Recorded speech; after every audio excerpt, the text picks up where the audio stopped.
Cinema മേഖലയില് ലഹരി ഉപയോഗം ഉണ്ടെന്നാണ് കൂടുതലായിട്ട് പറയപ്പെടുന്നത്. സിനിമാ മേഖലയിൽ മാത്രമാണോ ലഹരി ഉപയോഗം ഉള്ളത്? അല്ല, ഞാൻ സിനിമയിൽ വന്നതിന് മുമ്പ് തന്നെ ലഹരി ഉപയോഗം ഭയങ്കര ഫോട്ടോ ചെയ്യില്ലേ.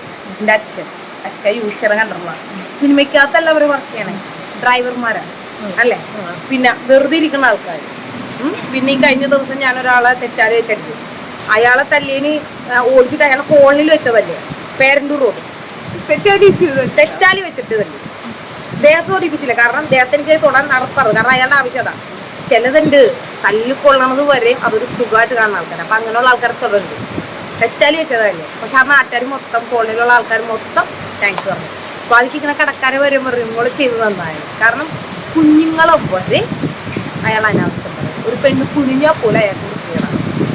അപ്പം അങ്ങനെയുള്ള ആൾക്കാരെ ഇതാണ്. പിന്നെ അയാളുടെ ജോലി കഞ്ചാവ് കച്ചവടം, MDMA കച്ചവടം. അപ്പം അങ്ങനെയുള്ള ആൾക്കാരൊക്കെ സിനിമയിൽ മാത്രമല്ല പൊതുസമൂഹത്തിൽ ഇപ്പോൾ റോഡിൽ കുടിച്ചിട്ട് കിടക്കുന്നൊക്കെ സിനിമയിലുള്ള ആൾക്കാരെ.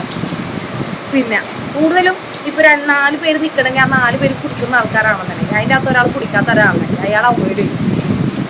മനസ്സിലായില്ലേ? അതങ്ങനെ തന്നെയാണ്. ജാതി ഭ്രഷ്ട്, കളർ ഭ്രഷ്ട് എന്ന് പറഞ്ഞ പോലെ മദ്യപാനില്ലാത്ത ആൾക്കാർ, ലഹരി യൂസ് ചെയ്യാത്ത ആൾക്കാരെ പരമാവധി ഒഴിവാക്കി നിർത്തും. അങ്ങനെയുള്ള സമൂഹമുണ്ട് നമുക്കിവിടെ.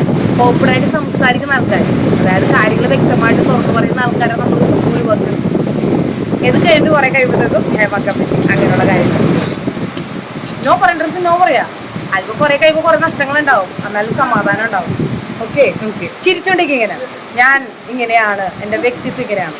ഓക്കെ, എന്റെ ഫ്രണ്ട്സ് അയ്യോ ആങ്ങളെ വേണോ? ഞാൻ